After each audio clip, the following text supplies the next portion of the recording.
Une accumulation de transformations provoquées par le progrès technique, la mondialisation, la libéralisation. Et bien sûr, les restructurations dont on entend parler si souvent, les inégalités qui sont ressenties de manière si douloureuse, sont des facteurs anxiogènes et peuvent être socialement destructeurs. Pourtant, cette seule interprétation présente un grave inconvénient. Elle présuppose ou elle fait semblant de croire que les choses allaient mieux avant. Avant, mais avant quand? Avant la crise grecque? Avant 2007? Avant 2001? Ou faut-il remonter pour retrouver cet âge d'or? Non, il n'y en a pas. J'en reviens à mon idée de métamorphose comme élément central de la vie économique. Et je pense donc que l'inquiétude contemporaine, qui, elle, est plus préoccupante que, disons, il y a 25 ans, cette inquiétude a des racines plus profondes. Ce qui pénètre sournoisement dans les esprits, c'est la crainte d'une rupture radicale avec ce que Stefan Zweig avait appelé en son temps le monde d'hier. Une rupture pouvant conduire, comme l'annonce le programme des rencontres, aux scénarios les plus dangereux, l'économie réduite à un jeu à somme nulle, l'économie internationale réduite aux antagonismes nationaux. On voit alors, avec ce regard-là, que les aspects économiques ne sont pas seuls en jeu, ce que révèle de manière la plus spectaculaire le Brexit et Mr. Trump, mais aussi la séduction des régimes autoritaires un peu partout dans le monde, c'est le divorce des sphères économiques et politiques. L'économie ne délivre pas les résultats que l'on espère, et en politique, l'identité des peuples est menacée. Alors, nos sociétés disposent d'immenses ressources, mais la ressource qui fait cruellement défaut, c'est la capacité de les mettre au service d'un projet porteur de progrès collectif. Pour conclure, je dirais deux choses. La première, c'est que je soutiens de manière catégorique la déclaration finale dont Jean-Hervé parlait tout à l'heure. La deuxième, c'est qu'au sein de cette déclaration finale, je plaide pour que l'on n'enterre pas trop vite le multilatéralisme. Il ne faut jamais injurier l'avenir. Le multilatéralisme perdu, on a de fortes chances de ne pas retrouver des dialogues plus riches, mais l'égoïsme des nations et le multilatéralisme périra uniquement parce qu'il n'aura plus de défenseurs. Merci.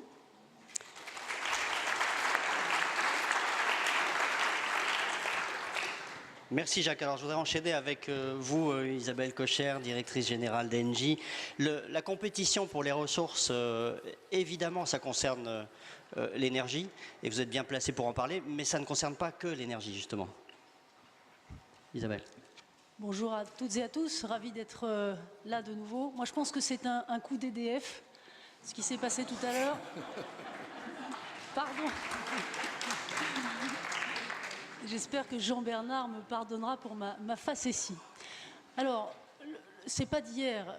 L'accès à la ressource, la course à la ressource naturelle a été au centre de beaucoup de conflits et ça a été dit déjà, c'est toujours vrai. Et la plupart des conflits contemporains ont une dimension de ressources qui n'est pas forcément la raison première, mais qui est au cœur des sujets souvent.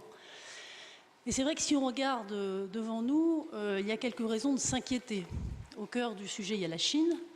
La Chine qui connaît une croissance spectaculaire et qui est un pays qui est mal doté en ressources naturelles, et on a tous assisté depuis des décennies à la mise en œuvre d'une stratégie très patiente de la Chine pour, d'une manière ou d'une autre, alimenter sa propre croissance en ressources naturelles, énergétiques ou pas d'ailleurs. C'est plus vaste que cela.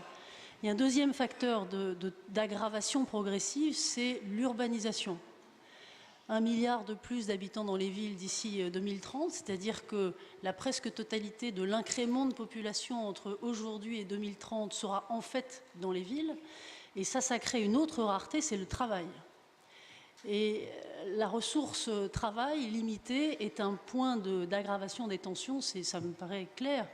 Et je pense que les mesures de restriction au commerce international sont en partie drivé par cet élément-là. Puis troisième élément, et je ne cherche pas à être exhaustive, juste quelques éléments, je m'arrêterai là ensuite, le réchauffement climatique.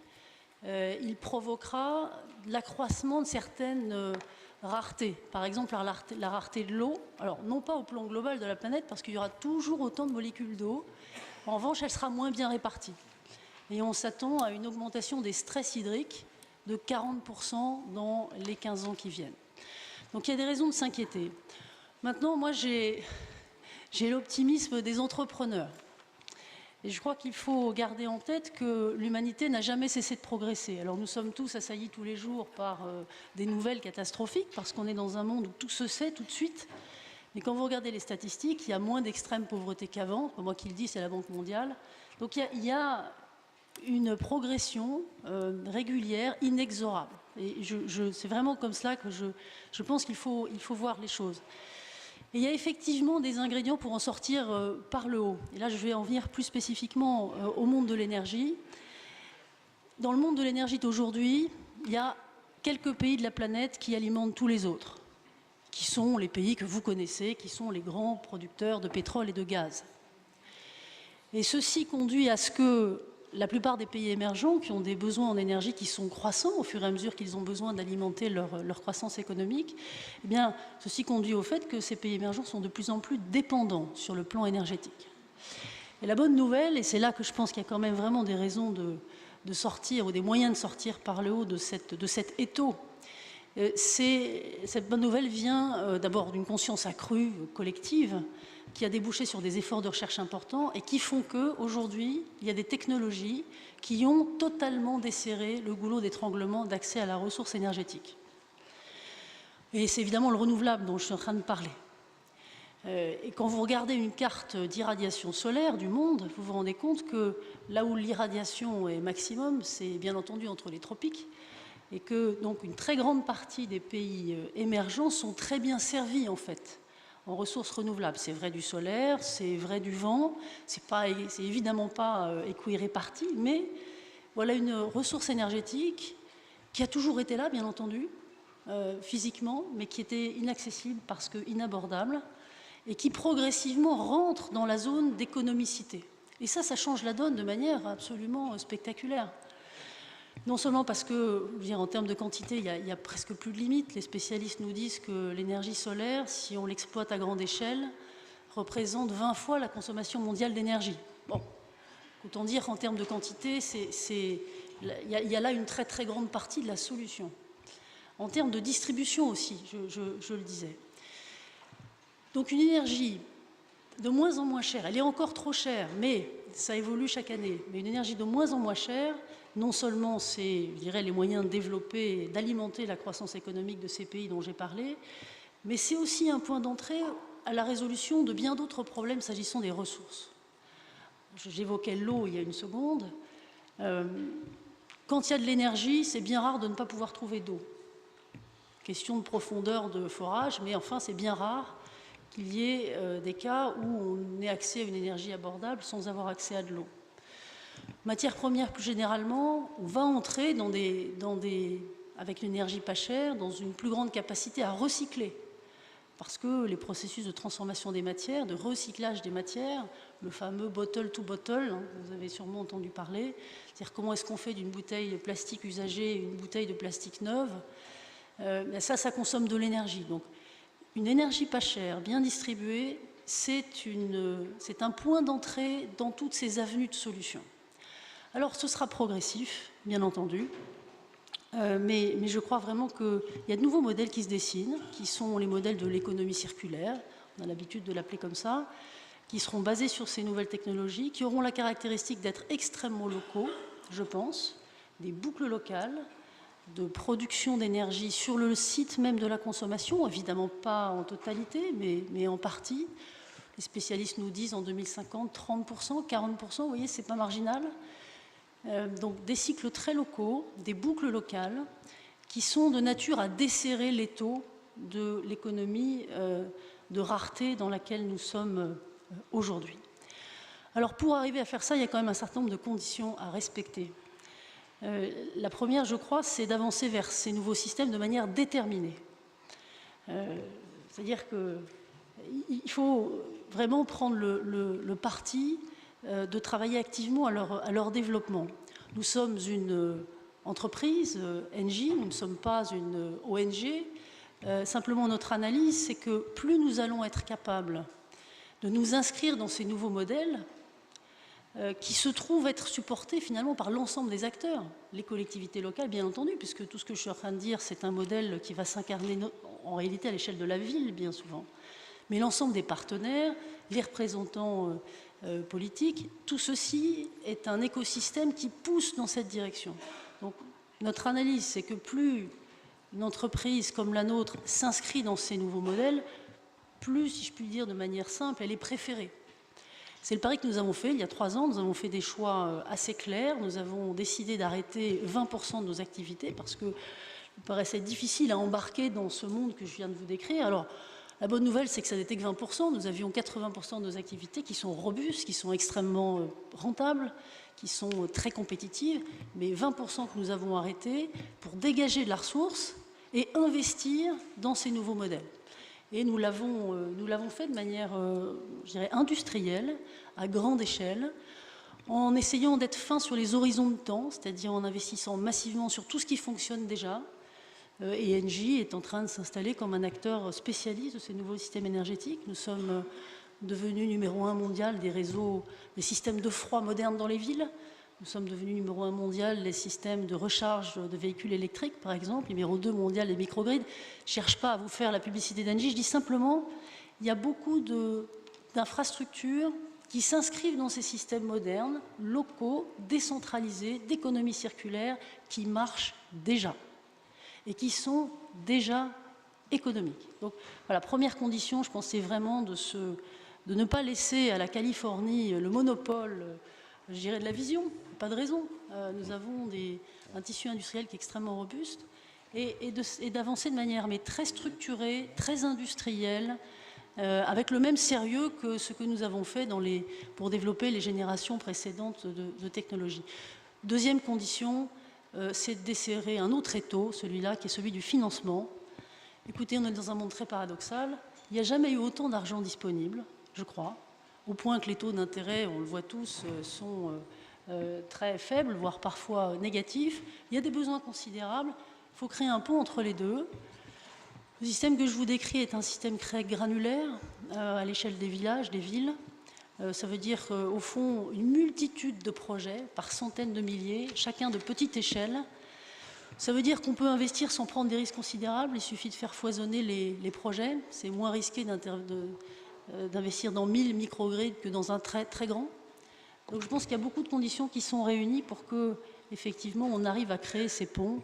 Je pourrais vous en parler longtemps. C'est le propos d'une initiative qui s'appelle Terawatt, qui est une initiative internationale, et dont le propos, précisément, c'est de faire le lien entre cette masse d'argent privé, souvent anglo-saxon, disons-le. On a un tout petit sujet en France du point de vue des financements. C'est un vrai sujet politique, stratégique, à mon avis, pour notre pays. Et l'énorme quantité de projets à financer partout dans le monde et tout particulièrement dans les pays émergents. Je vous remercie. Merci Isabelle.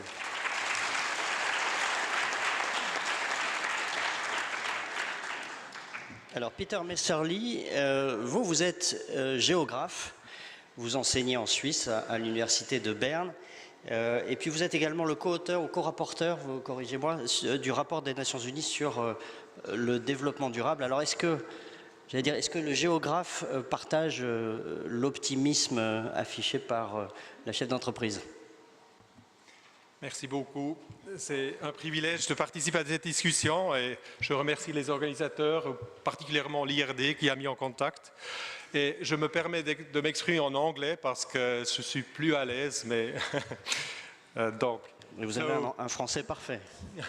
So I'm here with, as you said, with two hats. On the one side, I'm a geographer and a land system scientist, and on the other hand, I'm here as member of this committee which tries to come up with a scientific report regarding the Sustainable Development Goals and how to implement them. And I would start, because we were not allowed to bring these beautiful pictures. We geographers like that a lot.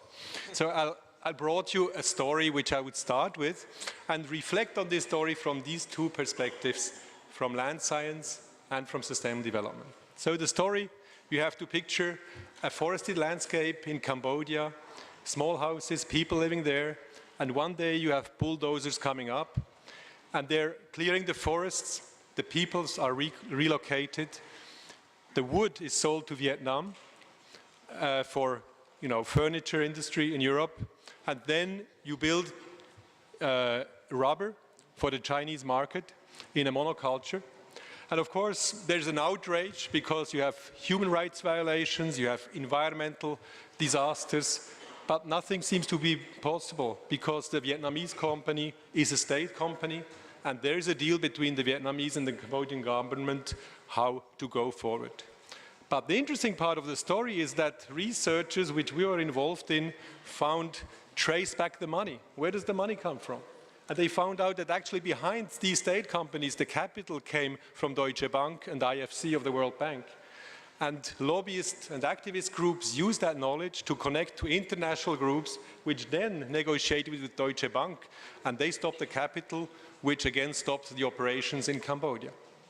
So this is a small story, and if I took first now the land science reflection on resource conflicts, I would first say it's interesting that the company did not go somewhere else. It was competing on the same place. And that's perhaps the first lesson learned. Scarcity of land resources was there all the time. They stopped making land a long time ago. And the Malthusian projections about the crash of land use and food production when population goes up did not materialize. Esther Boserup clearly said scarcity is the mother of innovation. And if you look how much additional production was produced since the 60s in food, 86% was intensification and only 14% was actually expansion into new lands. The second part of the story is land has multiple functions, and so they satisfy different people. Now, if you change the use of land, there is always conflicts because you reshuffle the winners and the losers. Conflict is the most normal thing that there is. But what is more important is the question, how powerful are the winners? Do we hear all voices? What are the silent conflicts? We don't hear the future generations. We don't hear the allies of biodiversity. The silent conflicts are perhaps the most important one. And the last observation here as a land scientist is the problem of this landscape, it came from far beyond the locality, even beyond Cambodia. And in the end, also the solution came from somewhere else. So we're living today in a hyper-connected world where flows of capital, goods, people, and information cross national boundaries. And the counterpart to this story is that in Europe, the people living in Europe, the Europeans, the land that we need all for our consumption comes to about 75% from beyond our territorial boundaries. We're consuming that across, but when we talk about land use, we only talk about the territories. So we have a huge mismatch between the systems, the spaces and the systems of interactions and where we are ready to make rules and govern. So territorial approaches are not adapted to manage these problems, and we have to move from governed territories to flows when we think about solving these conflicts. Good. These are a few observations from land system science, but so far, somehow the framing of this story is we have to maximize the output per hectare. So the story here is that economic maximum is the goal in itself. And of course, this is a huge success story. The world saw never more prosperity than today. It was said today already. And we have to acknowledge that clearly. But we also know we are reaching turning points of this success story. We all know, we have heard it today, the climate change topic, the biodiversity topic, many environmental topics, and they're putting an urgency, a window of opportunity for change, which is not even a generation. We're talking about 12, 14, 15 years. And at the same time, we're creating inequalities within countries which are on the rise and which even economists acknowledge cannot be solved through economy anymore. They're being social problems and leading to unrest. So we're seeing a picture where we create actually irreversibilities, where we have to find new ways. And so if we look back, I think sustainable development, the metamorphosis to sustainable development cannot be that we just wait for the best compromise to emerge over time somewhere in some place as it was conceived 30 years ago. We have to face the challenge of reinventing a broad concept of what human well-being is, in equity for all, within planetary boundaries. This is the challenge, and this needs to be the goal. And the transformation to that must be intentional, and hence it must be also done within a limited time in a universal way, and must be guided by intention and policy. So if we take this as the goal, then the economy, the technology, the social contracts become the means, and they have to be reinvented to serve this purpose. And I'm convinced that many policy fields such as land, but also energy, but also food system, but also labor systems, they need transformative change. Incremental change is simply not enough. Good. Thinking back quickly to our story, how can we come back to our story? And you can see from the story from Cambodia, we are living in a hyper-connected world. Sectors and scales and places are connected, and you cannot hide anymore what you do with your finances or how you do business. This is a reality. And I think it's very interesting to see that actually the change came from the capital, from the private sector. That brought a solution. And the government was not there to work, but civil society together with science played the role of controlling. And that's also very interesting because I think new partnerships are needed to make these changes happen. So to conclude, I think, of course, resources are getting scarce, and it's an important issue, I will not contradict, but the real conflict is actually between two different narratives. The one narrative saying we need to maximize growth, and that creates also the scarcity of resources. But I would then say national states are not a good category to really transform those conflicts. I think nation states also use resource conflicts to legitimize their nationalist policies, and it's less about resources as well. Okay. And I'm just done. The second point, I think the other narrative. Well, time is up, so if you could just conclude in a few seconds, yeah? The second, I think, is to take the challenge of pursuing sustainable development, following an Agenda 2030, and I think who but Europe could take the challenge and excel and pioneer these new ideas how we could live well, equally with planetary boundaries. Thank you. Okay, thank you. Thank you. Thank you, Peter. We're going to continue in English with Kevin Sneeder, who is global manager at McKinsey and who's based in Hong Kong. It's hard in a discussion like this one not to mention China, so you're very well placed to talk to us about China and what's going on and what's China's strategy in terms of access to resources. Kevin? Thank you, Nicholas. Well, thank you for the opportunity to be here. I think I'm speaking 10 minutes before kickoff, so it's okay. China. I think one of the interesting assumptions behind the statement that access to resources is a central issue behind conflicts. It sort of matters to understand how the world's leading economic power looks for resources and what that's going to do to the way in which resources flow. One of the things Peter said is we're actually witnessing a moment in time when, with all the rhetoric about nationalism, yet we see the biggest flow of capital and resources and data across boundaries. And of course, China is part of that. And I think it's very important to understand the facts and the history in order to get a view of how China's rise and continued rise will impact natural resources and perhaps impact the world of conflict. And the starting point for that is to understand the facts around China's resource needs. China today consumes about 12% of world oil production, 12%. With urbanization, rise in middle-class incomes, and continued development of its consumer markets, that number will rise to 14%. So we'll go from 12 to 14% by 2050.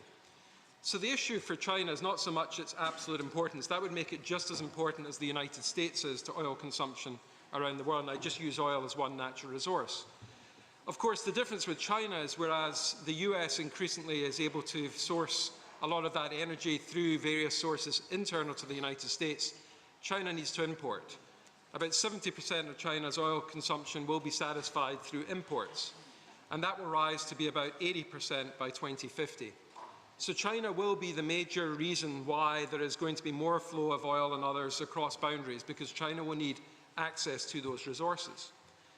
China also has a very unique challenge when it comes to sourcing that oil. Most of it has to go through the Straits of Malacca. It has to go through a very narrow passageway that actually is policed by the United States military. And of course that creates a certain dynamic around how China views access. And so there are two ways of looking at what China could do. One, you could lose a lot of sleep over and says, well, it needs to expand and source and get control of those resources. Or you could look the other way and says it's going to have to find a way to trade. And so I think let's consider the facts and the history around which of those two paths. And I'm not going to pretend I have a view as to which is the path they will take. But I think it's important to understand the facts around each. Clearly, we're seeing a number of moves by China to get access to resources. One is through the building of pipelines across the Indian Ocean to ensure that their freighters, their tankers, can pick up the oil and get it in a way that stops short of the Straits of Malacca. But that will only satisfy a very small proportion of China's oil consumption. The second way, which I'm sure you've heard about, is the One Belt, One Road. And clearly China is embarked on a diplomatic and indeed economic path to secure certain resources and in turn provide infrastructure and related development. And if you look at places like Pakistan, they're building deep water ports that again can be used for transshipment of oil and other resources. They're doing the same in southern Thailand, and they're even talking about Arctic shipping routes. The third route is, of course, the South China Sea, again a controversial area of the world. And some believe that the South China Sea can be a new Persian Gulf in terms of the oil and natural resources that it can portray. Other sources say actually it will not provide very much at all. But even if China got all of those, got control of all of them through whatever means, either diplomatic or some other way, that would satisfy about 7% of its oil requirements. 7%. There is no way that China can gain access to enough oil without embarking on trade at a great scale with the rest of the world. And maybe that's why we hear the rather odd scenario where we have a Chinese president arguing in defense of multilateralism, a Chinese president trying to lecture the rest of the world on the benefits of trade. Because China simply doesn't really have a choice. It's going to need to find a way to trade to get the oil supplies that are required to power its economy. The second thing to understand is, what does history tell us about oil and other resources? There are many great powers that have stagnated despite abundant access to natural resources. That doesn't give a guarantee of anything. In fact, we've got the opposite that's true. There are countries with a poverty of resources that have actually become great powers, Japan being an obvious example, South Korea. I live in Hong Kong, a small place, but one with absolutely no natural resources worth talking about. And the only way you can get access to those resources is through trade. And I believe that China learned a hard lesson in its first 30 years after 1949. China was closed to the world. It didn't trade. It experienced rampant poverty, starvation. And what it's embarked upon ever since then is to find a way to get access to resources.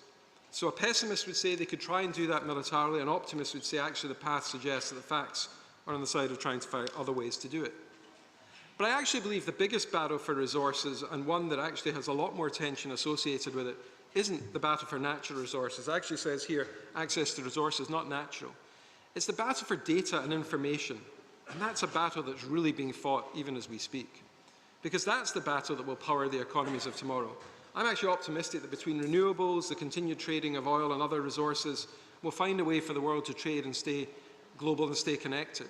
But the biggest risk we run is actually the battle for data, and that's a battle that China and others are fighting right now, through control of access to information. So for example, if you think about the Chinese market, they have the most data, more data than anyone else could have. 20% of the world's phones are in China, 20%. 17% are in India. So between China and India, you have 40% of the smartphone market potentially. Today they're not smartphones, but they will be. And that's going to give rise to enormous flows of data and insight that nobody else can access. Secondly, they have a regulatory environment that worries a lot less about privacy and a lot more about information being able to flow to those who control it. That creates a dynamic which we need to be concerned about. And the third thing they have is enormous innovation capacity. China is the world's great source of innovation in the future. It isn't today, but it will be, just because of the sheer number of scientists, engineers and other colleagues entering into the workforce in the areas of R&D and hard science. You put all that together, maybe that's the kind of resource we should be spending more time talking about. What's going to happen to data and what's going to happen to the resources associated with it. So the world is in a very interesting place. I don't believe that access to natural resources is actually going to create the tension between the world's great superpowers at this point in time, at least between China and the United States, because I believe that China absolutely needs access to those resources and recognises it has to trade for them. We may not like the way it does that, but I do believe they'll have to trade for them. The issue that I think we should keep an eye on is what's going to happen to data and the flows of information that really are the battle for resources in the future, because that's what's actually going to power the global economy. And that battle is only just getting underway. Thank you. Thank you, Kevin.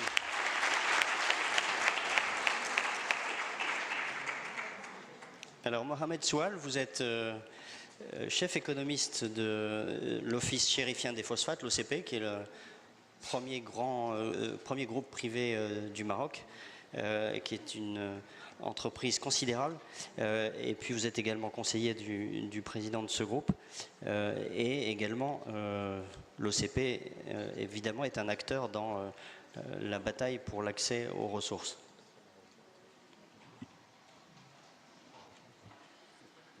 Merci et bonjour tout le monde. C'est toujours un plaisir de me retrouver à Aix pour ces journées économiques fort rafraîchissantes à chaque fois.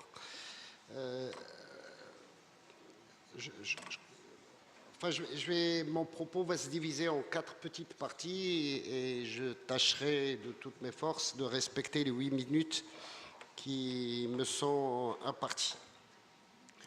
Alors, pour dire d'abord que la première ressource aujourd'hui sur laquelle il y a une compétition extrêmement âpre, c'est la ressource humaine et c'est la qualité des hommes. Imaginez aujourd'hui que les 7 entreprises mondiales les plus importantes, les mieux capitalisées ou dont la valorisation boursière est la plus importante, 5 de ces 7 entreprises n'existaient pas avant l'an 2000. Et même les 2 autres, ils ont moins de 40 ans. Je voulais parler de Apple et de Microsoft. Donc, et dans ce combat-là, sur ces ressources-là, l'échange est totalement inégal. La compétition est totalement distordue. Et encore une fois, les pays en développement partent avec beaucoup d'handicap dans cette compétition. Donc, et ça nous interpelle fortement là aussi sur cette question liée aux ressources humaines, ô combien aujourd'hui nécessaires pour faire démarrer les économies du Sud qui sont essentielles pour la machine économique au Nord. Sur la question proprement liée aux ressources naturelles, je pense que Madame Cochet a fait un brillant plaidoyer, est exposé sur des ressources naturelles très abondantes, naturelles. Et là, donc on parlait du soleil, on a parlé du vent, peut-être de l'énergie maritime. Et de toute façon, l'on voit mal demain comment il pourrait y avoir une guerre pour détourner cette ressource ailleurs que là où, où ces énergies sont les plus abondantes. Et probablement là, il y a un champ intéressant, un champ qui peut être très fructueux de collaboration avec la technologie d'une part, les ressources financières d'autre part, et un co-développement tout à fait assumé et assumé par tous. Le deuxième, sur des ressources de type classique, ce que l'on peut relever très souvent, que l'exploitation des ressources minières en particulier sont très souvent derrière le financement de l'économie de la guerre. Donc on peut le voir en Afrique, on peut le voir en Asie, comme on a pu le voir et on le voit encore dans certains espaces réduits en Amérique latine. Pensez à la Colombie, pensez à la République démocratique du Congo, pensez à un certain nombre en Birmanie et à un certain nombre d'endroits dotés par des ressources naturelles extrêmement importantes, mais dont l'exploitation nourrit très fortement une économie de guerre au détriment de l'intérêt des populations locales. Or, ces ressources naturelles, aujourd'hui, peuvent être un levier important pour aussi un co-développement en allant le plus possible vers une valorisation de ces ressources sur place avec, là aussi, en associant technologie, savoir-faire, financement. Je dirais même que pour un certain nombre de pays, on peut imaginer des voies originales et des solutions innovantes. La Norvège a un fonds souverain pour les générations futures. On peut imaginer aujourd'hui pour ces pays d'avoir un fonds souverain à rebours, je veux dire à rebours, et qui sera, alors dans ce cas-là, alimenté tout de suite et remboursé sur les revenus futurs pour pouvoir assurer. Je sais que c'est une proposition qui choque parfois, mais je suis sûr qu'on pourrait imaginer, puisque Jean-Hervé Lorenzi demandait des idées, voilà, moi je propose celle-là aujourd'hui, et je crois que c'est un puissant levier pour la paix et pour le co-développement, et qui pourrait faire aussi l'objet de prévention de risques, comme le risque migratoire aujourd'hui auquel fait face l'Europe. Et enfin, si on me permet, je voudrais aussi, je suis à l'OCP, vous l'avez dit, je suis à l'OCP. À côté de moi, M. Vidrine, quelqu'un qui est peut-être un des meilleurs connaisseurs de mon pays.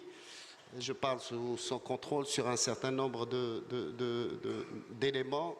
Vous savez que depuis maintenant 45 ans, mon pays vit, il lui a imposé un conflit tout à fait artificiel sur ces provinces du Sud. Je voulais parler du Sahara occidental, où nous avons là aussi une mine de phosphate dans le Sud, mais qui ne représente guère plus de 1,6% de l'ensemble des ressources phosphatières du Maroc. L'essentiel du phosphate, il est au nord, où durant toute la période d'exploitation après 1976 jusqu'en 2008, nous perdions de l'argent sur cette exploitation, et depuis 2008, on gagne de l'argent et on n'a pas remonté un cent de dividendes.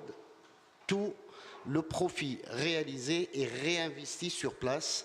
Nous sommes sur un plan d'investissement aujourd'hui engagé qui est 6 fois le chiffre d'affaires annuel, pour justement créer une université, une technopole, transformer, valoriser la ressource sur place au profit des populations. Nous sommes passés d'un taux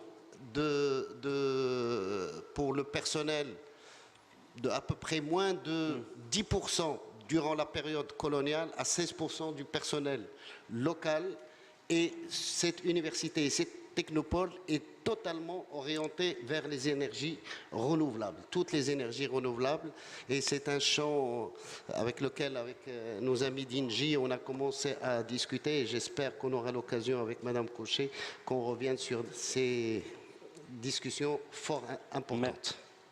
Merci Mohamed Choual.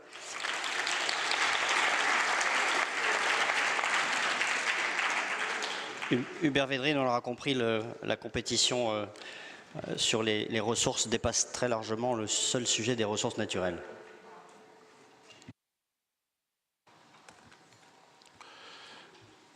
En ce qui me concerne, ici à Aix, chaque année, depuis des années, je commence toujours par la même chose, qui est que les Occidentaux se sont fait des illusions il y a 25 ans après la fin de l'Union soviétique.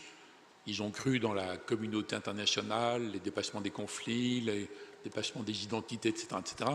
Et nous vivons les différentes étapes d'un atterrissage plus ou moins difficile, mais indispensable vers une analyse réaliste de l'état du monde, dont le sujet de notre échange fait partie. Donc mon premier point est très simple. Évidemment, nous avons devant nous la poursuite des compétitions féroces pour l'accès aux ressources rares, à condition de donner une définition très large de ce concept. Mais ça sera toujours des territoires, des endroits stratégiques, des détroits, des sources d'énergie, y compris après les changements phénoménaux dont a parlé Isabelle Kocher. Ce sera les terres rares qui sont en Chine ou ailleurs, ce sera les talents dont on a parlé, les gens capables de lutter contre la cybercriminalité ou les mathématiciens qui sont dans toutes les grandes entreprises GAFA de Californie, capables d'inventer des choses nouvelles. Bon, il y a une compétition sur tous les plans, sur les mers, regardez les projets chinois, sur les mers de Chine, regardez l'avenir de l'Arctique, etc., etc. Donc il y a quelque chose qui se produit, qui est très différent de ce qui a été raconté pendant des années dans le cadre de l'OMC, de l'OCDE, des sommets des 7 ou des 20. Non pas que les intentions étaient mauvaises, tout ça a été très sympathique, mais le monde réel ne fonctionne pas comme ça. Et ça va continuer. Ça va continuer. Ça, c'est le premier point que je ne développe pas tellement c'est absolument évident. D'ailleurs, toutes les interventions l'ont montré de façon frappante. Mais, c'est mon deuxième point, je pense qu'il faut absolument introduire, beaucoup plus que ce n'est le cas jusqu'à maintenant, la nécessité absolue de la transition écologique. Ce que j'appelle moi l'écologisation, comme on parlait d'industrialisation autrefois, un phénomène qui s'impose sur 10, 20, 30 ans, qui aura des répercussions colossales.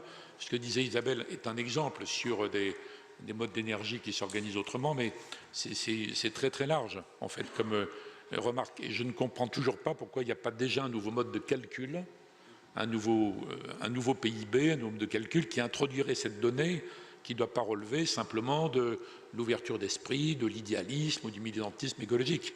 Il faut qu'il y ait des données simples qui prennent en compte pas simplement les flux, mais les stocks et les patrimoines, pour que n'importe quelle décision isolée, égoïste et à court terme aille dans le bon sens, plutôt que d'aller dans le mauvais. Donc il faut introduire ça parce que ça ne remplace pas le point précédent sur la poursuite de la compétition à grande échelle, de la foire d'empoigne généralisée. Puis j'aurais pu ajouter les politiques d'influence et le rôle des diasporas et le rôle des lobbies et le rôle de la com, bon, etc., etc. Bon.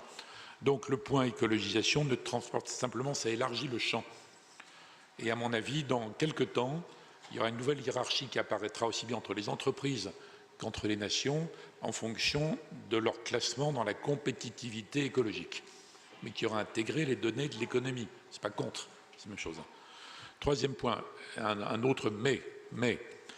Il y aura encore et toujours des phénomènes non économiques. Et je le dis à chaque fois ici, parce que c'est un public essentiellement économique. Ce n'est pas vrai que la mondialisation a fait disparaître les phénomènes identitaires. Ce n'est pas vrai. On le croit plus maintenant, mais on l'a cru énormément pendant des années. La mondialisation a enrichi prodigieusement, de façon prodigieusement inégalitaire, et on croyait que ça allait permettre de dépasser ça. Ce n'est pas vrai. Il y a toujours les données de l'histoire, de la géographie, donc de la géopolitique, de la politique, des identités, des cultures, des religions. Et ce dont ont peur les peuples, ce qu'ils espèrent, leur comportement, leurs pensées ne sont pas les mêmes. Pas les mêmes. Prenez un ingénieur japonais, un pêcheur péruvien, enfin, tout ce que vous voulez. Ça sera toujours là. Donc la mondialisation n'est pas de nature à dissoudre ça. Et comme elle était rapide et, disons, perturbante, elle a même réveillé tout ça. Ce n'est pas la peine de se lamenter sur ce phénomène, c'est un phénomène évident. Même chose en ce qui concerne la construction européenne, mais c'est un autre sujet. Donc je pense qu'il faut l'intégrer dans les analyses et dans les réponses. J'ajoute 2 commentaires, puisque c'est un peu lié à nos propos, sur le multilatéralisme. Parce qu'on dit, oui, mais il faut faire du multilatéralisme. C'est très bien, mais ça ne peut pas être simple incantation. On ne peut pas faire de sorte de prosternation devant le multilatéralisme. D'abord, aucun pays n'est totalement multilatéraliste. Ce n'est pas vrai. Peut-être la Suisse, et encore. Bon, tous les pays essayent, plus ou moins, et quand ils en arrivent à leurs intérêts vitaux, ils deviennent unilatéralistes. Clinton disait ça très bien. Clinton disait chaque fois qu'on le peut, on essaie de régler les problèmes avec nos alliés, nos amis, etc. Si ce n'est pas possible, on règle les choses tout seul. Et en réalité, tout le monde pense ça, même des pays tout petits. Mais bien sûr, il faut dire qu'on va toujours commencer par le multilatéralisme. C'est quand même mieux, c'est plus intelligent, c'est moins perturbant, etc. etc. Donc, défendons un multilatéralisme réaliste, raisonnable, crédible et efficace. Il ne suffit pas de dire c'est bien, il faut démontrer que dans certains domaines, c'est vrai. Je crois qu'on va le démontrer sur le climat, mais dans l'affaire de l'accord Iran, c'est un autre sujet, c'est l'inverse. Dernière remarque sur le populisme, puisque ça croise nos réflexions. Le populisme n'est pas un virus extérieur d'origine inconnue qui attaque des organismes sains, pas du tout. Le populisme, c'est simplement la marque de la défaillance des élites à convaincre les peuples de continuer à soutenir la mondialisation et la construction européenne. Donc quand les classes populaires décrochent, on dit on s'en fiche, ils sont idiots, ils n'ont rien compris. Quand c'est les classes moyennes, alerte, et on dénonce le populisme. Mais les élites sont les plus mal placées pour dénoncer le populisme. Ça démontre leur échec. Peut-être qu'elles ont raison, historiquement, mais bon. Donc je pense qu'en matière de populisme, il faut également économiser son indignation et traiter les causes. Les causes. Pourquoi les peuples décrochent et comment est-ce qu'on les raccroche. Voilà. Merci Hubert Védrine.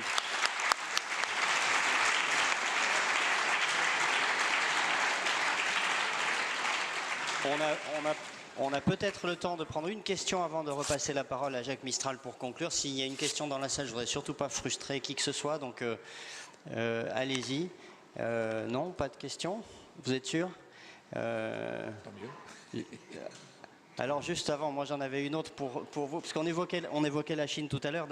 Je voulais juste demander à Hubert Védrine si vous pensiez que la Chine avait une vision, disons, plus forte de ses intérêts vitaux que nous en Europe.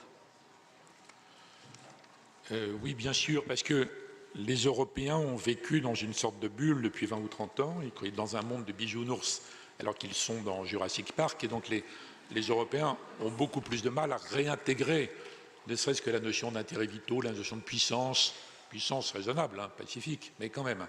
Donc pour les Européens, c'est très très compliqué en fait. Ils ont cru que c'était terminé. Et il y a beaucoup de pays d'Europe dans lesquels on ne peut même plus penser ces questions. Alors que la Chine, c'est exactement l'inverse. Mais la Chine n'a pas du tout à faire l'effort d'atterrissage que nous avons. La Chine pense que les choses se remettent en place progressivement, comme elles devaient l'être, après la parenthèse occidentale, qui a duré 3 siècles. Donc la Chine, c'est une grande politique de puissance classique. Au départ, discrète et non provocatrice, c'est la ligne Deng Xiaoping. Et après, ils sont arrivés à un tel niveau qu'ils n'ont plus besoin de prendre des précautions. Donc la suite va mais ils ont une vraie vision. En plus, c'est un système dans lequel il y a des ingénieurs de la décision publique qui sont moins harcelés que les autres par les contestations permanentes toutes les 3 minutes. Donc ils ont une vision longue. Je ne dis pas qu'on peut copier leur système, on en serait incapable en réalité. Mais ça leur donne une force. Et je crois que... Alors on ne sait pas s'ils vont marier cette vision classique de très grande puissance avec des intérêts nationaux brutaux à l'ancienne, ou s'ils vont essayer, comme la politique américaine après 1945, qui était leur meilleur moment, de concilier les deux. Ça dépend un peu des autres. Donc ça dépend un peu s'ils s'organisent dans le reste du monde une sorte de coalition positive pour dire aux Chinois, ce que vous faites c'est génial, bravo, mais il faut tenir compte du reste du monde. Quand Macron emploie le mot symétrie à Pékin, il a raison, mais ça se construit. Donc ça dépend, l'avenir, la réponse à votre question ne dépend pas que des Chinois. Elle dépend un peu de tous les autres aussi. Merci. Jacques Mistral, je vous laisse la parole pour conclure. En 1 minute et demie, ce que je retiens de cette discussion, c'est premièrement la très grande diversité du champ couvert par le thème des ressources. On l'aborde évidemment en général, comme je l'ai fait tout à l'heure, à travers l'eau, l'énergie, les matières premières, mais on voit bien que les questions immatérielles, ce que j'ai appelé les questions immatérielles, les talents les connaissances prennent une part de plus importante. Deuxièmement, on a souligné le fait que nous vivons dans un monde où les interconnexions sont évidemment tellement étroites que le fait de les rompre aurait pour toutes les économies un coût extraordinairement élevé dont on n'a pas conscience quand on parle simplement des effets délétères que pourrait avoir l'enchaînement d'une mesure tarifaire sur l'acier à laquelle répondrait une mesure tarifaire sur le vin. Il y a des effets en chaîne qui peuvent être absolument désastreux. La troisième idée que je retiens, c'est que l'avenir est riche de possibilités, de potentiel. Certains des participants, Isabelle Kocher en particulier, a illustré le camp des optimistes sur la création destructrice. Et donc, il ne faut pas se laisser aller à la vision d'un monde qui serait d'ores et déjà fermé et menacé d'être replié sur lui-même. Mais évidemment, comme le dit Hubert Védrine, il ne suffit pas de chanter les louanges du multilatéralisme, il faut encore le mettre à l'épreuve et, sous les formes de dialogue appropriées, lui donner le moyen d'apporter des réponses aux questions que posent les peuples. Et enfin, comme chapeau, je retiens la jolie formule d'Isabelle Kocher disant « Il ne faut pas laisser à la Californie le monopole de l'invention du monde de demain ». Merci. Merci. Merci à toutes et à tous. Merci à toutes et à tous. Et puis tout reste à faire, on est à 0-0.